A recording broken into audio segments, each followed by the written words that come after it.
Pour ne rien manquer, abonnez-vous maintenant. Les vraies voix Sud Radio, le grand débat du jour. La lutte contre le harcèlement scolaire. On estime que chaque année, 700 000 enfants et adolescents en sont victimes. Les écoles ne font pas ce qu'il faut, ils n'écoutent pas ces enfants. Nous avons encore beaucoup de travail pour faire reculer les situations de harcèlement à l'échelle du pays. Une mesure de dernier recours contre le harcèlement scolaire. Objectif, transférer l'élève harceleur dans un autre établissement et non l'élève harcelé. En plus maintenant avec les réseaux sociaux, forcément c'est puissant S10. À notre époque, ça se cantonnait juste à la cour de l'école et puis c'était fini. Attention, on ne lutte pas contre le harcèlement en lançant un autre harcèlement, encore moins des appels au meurtre. Le harcèlement scolaire est un vrai souci dans les écoles et dans les collèges. Les coups, les moqueries, les insultes, les humiliations sur les réseaux sociaux. Donc chaque année, vous l'avez entendu, 700 000 enfants subissent donc ce harcèlement scolaire en France. Une situation qui pousse certains au pire, comme Litzel, cette petite adolescente de 13 ans, victime de harcèlement au sein de son collège, qui s'est donné la mort le 12 mai dernier. Selon le ministère de l'Éducation nationale, une première situation de harcèlement était connue et traitée visiblement, Philippe. Mais l'était-elle suffisamment pour la famille de Litzel? Les services académiques n'ont pas fait le nécessaire pour empêcher ce drame. Pour Stéphanie Mistre, notre invitée, qui a elle aussi perdu sa fille Marie à cause de harcèlement scolaire, l'action des harceleurs est toujours minimisée et c'est cela le gros problème. C'est notre question, c'est notre grand débat. Harcèlement scolaire, qui faut-il sanctionner? Les harceleurs, la communauté éducative, les parents, les trois. Vous avez été victime de harcèlement, vous avez un enfant qui est victime de harcèlement, appelez-nous pour témoigner au 0826 300 300. Et pour l'instant, vous incriminez les trois à 56%. Stéphanie Mistre est avec nous, bonsoir, merci d'être avec nous. Bonsoir, merci beaucoup de m'accueillir parmi vous, de me laisser la parole. Vous êtes maman de la petite Marie, cette adolescente de 15 ans qui avait mis fin à ses jours. Avant de revenir vers vous, Stéphanie, nous raconter votre histoire, on va faire un petit point avec nos vraies voix. Philippe Bilger, sur ce harcèlement, on en parle énormément, on a l'impression que les choses ne bougent pas en fait. Oui, alors, il y a de terribles tragédies, celles dont on va parler bien sûr, mais d'abord il faudrait être bien sûr de ne pas nommer harcèlement toutes les conduites un peu agressives à l'école. J'ai connu des moments quand j'étais au collège, on les aurait probablement qualifiés de harcèlement aujourd'hui, alors que je les ai assumés, subis et je n'en suis pas mort.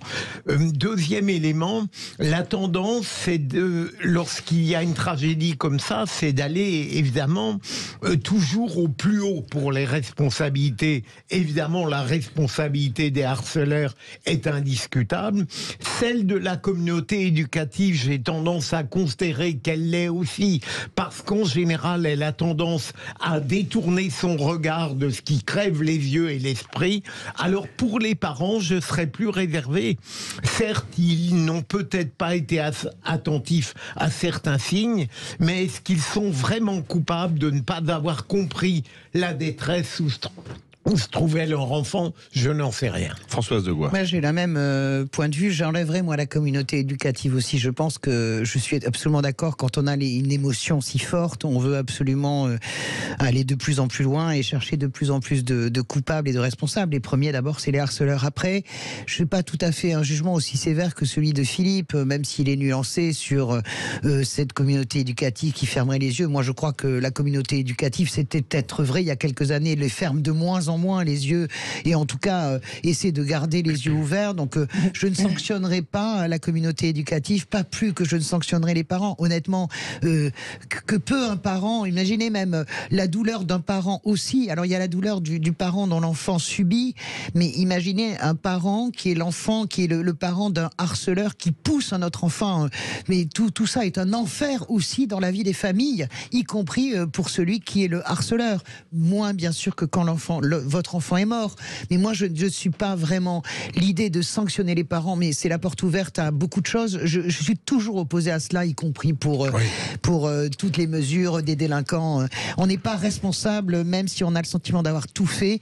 Si votre enfant tourne mal, quelle est votre responsabilité? Pas forcément la vôtre. Sébastien Ménard. Bon, là, on ne va pas être d'accord avec Françoise, parce que moi, je pense, à contrario, que quand on confie nos gamins à un établissement scolaire, quel qu'il soit, quel que soit le niveau, on le place sous la responsabilité de celles et ceux qui sont censés en assurer l'éducation et la protection. Et tu crois pas que c'est fiable? Non, mais c'est vraiment, je te pose une question parce que je comprends pas. Je crois que effectivement, le corps professoral, les encadrants détournent de moins en moins le regard. Je suis d'accord avec toi, mais malheureusement, à la marge, quand ils détournent le regard, quand les enfants ou les grands-enfants s'acharnent les uns contre les autres, ça peut conduire à des drames épouvantables. Voilà. Donc aujourd'hui, c'est là, effectivement, remettons, enfin moi j'essaie toujours de mettre la victime au cœur de ma réflexion, au cœur de ma compassion et au cœur de mon engagement, quand je m'engage, avant de penser au harceleur, à la famille du harceleur ou au corps encadrant. Voilà. Pensons à la victime, pensons aux parents de la victime et responsabilisons. Je vous trouve très modéré. Je trouve très modéré. C'est un sujet très grave. Cécile nous fait les gros yeux. Mais moi, non, mais ça m'intéresse parce que j'ai une philosophie sur les parents. Mais sur la communauté éducative, quand j'ai dit ça, mais parce que vous êtes très au fait, donc ça m'intéresse votre point de vue. Vous me faites les gros yeux parce que vous pensez, vous, que la communauté éducative ferme quand même encore les yeux. Je vais rebondir sur ce que dit Philippe en disant qu'il a été harcelé et qu'effectivement, il en est pas mort. Tout harcèlement, mais quel qu'il soit, à un moment donné, parce qu'on a tous peut-être été harcelés ici autour de cette table, tout harcèlement devrait être puni. Absolument. Et on ne devrait pas attendre la mort, mais tout harcèlement.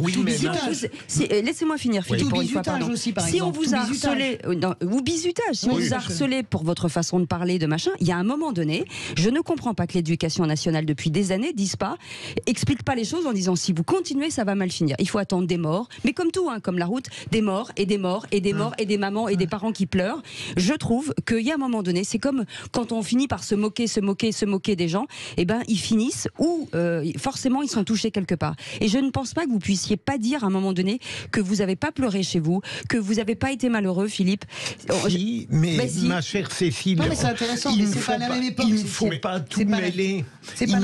Je n'irai jamais soutenir que certaines attitudes sont positives, mais je pense qu'elles renforcent parfois la force de la personne. Et le véritable harcèlement, c'est un drame. C'est pas ça.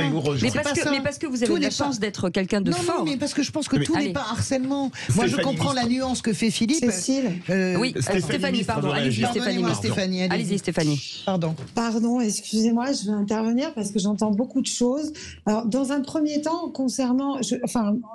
concernant, je pense que dans un premier temps, de parler des harceleurs et de les responsabiliser, pour qu'ils prennent conscience de leur agissement, c'est très important. Parce qu'il faut quand même qu'il y ait des règles qui soient posées. Je veux dire, on vit avec une éducation, des règles. À partir du moment où, je me dis, où un enfant commet une erreur, on le prévient, on lui dit, voilà, tu as fait une erreur. Là, tu es prévenu. Parce que ce que tu as fait, tu n'as pas le droit de le faire. Et la prochaine fois, quand tu le referas, ça deviendra une faute. Et une faute, c'est sanctionné. Parce que si on ne sanctionne plus les fautes, ça s'appelle le libre... Enfin, on peut faire n'importe quoi. S'il n'y a plus de règles, s'il n'y a plus de structure, que ça soit dans les collèges, dans notre société, et on en a la preuve largement de nos jours, que notre société manque de structure, de règles. Et si on laisse tout partir à volo, qu'il n'y a plus d'aucune règle, plus d'aucune structure, nos enfants vont agir dans l'impunité. Et qu'est-ce qu'on va faire comme genre d'adultes, sans règles, sans structure ? Voilà. Alors après, j'entends parler aussi des établissements scolaires. Voilà, on leur demande. Honnêtement, moi, pour Marie, on les a informés. Ils étaient au courant que Marie était harcelée. Elle avait une chute de ses résultats. Elle a été voir la directrice. Elle en a parlé. Tout le monde, en fait, on a l'impression qu'il faut désacraliser, ce n'est pas grave. Mais à part que quand même le harcèlement au quotidien, c'est quand même un mode de persécution qui est volontaire. Oui. On le fait pour détruire la personne. C'est-à-dire que moi, vous retrouvez Marie, 15 ans, avec un caractère d'acier. C'est-à-dire qu'on entend, après les témoignages des amis de ma fille, au départ, elle répondait parce que Marie avait du caractère et qu'elle ne se laissait pas faire. Et à la fin, toutes ses amies, et elles l'ont dit dans le rapport, ne disaient plus rien. C'est comme s'ils avaient réussi à l'abattre, c'est-à-dire que c'est la définition du harcèlement, abattre psychologiquement une personne à force de la harceler. Et c'est l'effet de meute. Pardon. Et c'est l'effet de meute. Et c'est l'effet de meute, et c'est la pression aussi. C'est la pression qu'on met aux enfants et qui n'osent même plus parler derrière. Parce qu'une maman comme moi qui est réactive, en fait, je me suis rendu compte que ma fille, il y a plein de choses qu'elle ne m'a pas dites. Et pourquoi? Parce qu'elle avait peur au final. Que je vienne et que j'amplifie le phénomène, en fait. Et je l'ai réalisé là, cette année. Je réalise que les enfants ont peur d'en parler parce qu'ils ont peur de ce phénomène d'amplification, parce que c'est déjà assez dur. Restez avec nous, Stéphanie, parce qu'il y a plein d'appels au standard. Allez-y, Françoise. Je voudrais préciser justement, parce que moi, bien sûr, vous avez 100% raison sur les harceleurs. Mon questionnement portait sur la communauté éducative. Du coup, j'ai pas bien compris si vous considérez qu'elle est trop laxiste, même encore aujourd'hui. Alors, il n'y a pas. Alors, je pense qu'il y a une faute de moyens. Et dans ce cadre-là, dans le cadre du harcèlement, je pense qu'on a vu tous ces enfants, depuis Marie, malheureusement, il y en a eu encore beaucoup. Et je regarde avec mon avocate et j'essaye de m'en occuper avec l'association Parange, qui est l'association. En fait, les structures scolaires ne prennent pas conscience assez rapidement des choses et laissent traîner. Et le schéma que l'on revoit toujours, c'est que pour Marie, ça a été la même chose, et c'était il y a 1 an. Marie a été renvoyé du collège et les harceleurs sont restés dans le collège. Il y en a juste un qui a été viré l'année d'après parce qu'il a harcelé quelqu'un d'autre. Et du coup, enfin, comme il y avait eu Marie, ils ont été obligés, et nous parlons d'un lycée catholique, mariste. Restez avec nous, Stéphanie, avec Sébastien Ménard, et après on va au standard parce que ça n'arrête pas de sonner. Oui, il y a 3 ans, je vais vous faire une petite confession. Il y a 3 ans, mon fils Charles était en 4e. 4e, il a été harcelé, ça a duré 1 mois et demi. La première chose que j'ai faite, c'est qu'effectivement, on a mis un petit mot sur, on a un logiciel école directe, on va parler, etc., etc. Évidemment, j'ai pas eu de réponse. J'ai été directement porté plainte contre l'établissement et porté plainte contre le gamin qui harcelait. Bizarrement, le truc s'est réglé. Les parents ont été convoqués. Le proviseur nous a convoqués. On disait, mais qu'est-ce que vous faites? Mais qu'est-ce que vous faites? Écoutez, on vous a écrit 2 fois. Voilà. Mon gamin est allé se plaindre à l'équivalent du CPE. Pareil, madame, dans un collège catholique francilien très connu. Et bizarrement, ça s'est réglé. Tout le monde a été convoqué. Et c'est pas mon gamin qui a été mis à pied, qui a été montré du doigt et qui a été exclu. Par contre, évidemment, là où je suis d'accord avec madame, c'est que mon fils me dissuadait évidemment de faire quoi que ce soit. Parce qu'il avait peur que ça s'amplifie, il avait peur d'être montré du doigt. Voilà. Donc moi, je conseille aux parents modestement d'agir de manière la plus virulente qui soit. Et le plus rapidement possible pour pas que l'enfant s'engouffre dans une espèce de spirale d'horreur et qu'il en arrive des choses comme il est arrivé à l'INSEE. C'est juste. Ça réagit, Stéphanie Ministre, beaucoup au 0826 300 300. Tout d'abord, notre vraie voix du jour, Romina des Hautes-Pyrénées. Romina, rebonsoir. Oui, rebonsoir. Vous êtes infirmière libérale, vous avez dû voir des enfants victimes de harcèlement. Oui, j'en ai connu, effectivement. Alors, c'est vrai que ce qu'on constate aussi, c'est que il y a, comment je dirais, il faudrait que les parents arrivent à reprendre leur place dans ce qu'ils ont. Disons que ce sont les parents qui construisent affectivement, déjà, dans un premier temps, les enfants. Ensuite, effectivement, on les amène, on les achemine dans les établissements scolaires et ensuite, on leur demande à eux de faire attention à nos enfants. Le fait de faire intervenir la justice tout de suite, alors je suis assez surprise déjà, c'est que la plainte a été prise tout de suite pour Monsieur Ménard. Il n'y a pas eu de problème pour que la plainte soit prise. Je ne sais pas si c'est le cas pour tous les parents. Oui, voilà. Je ne sais pas.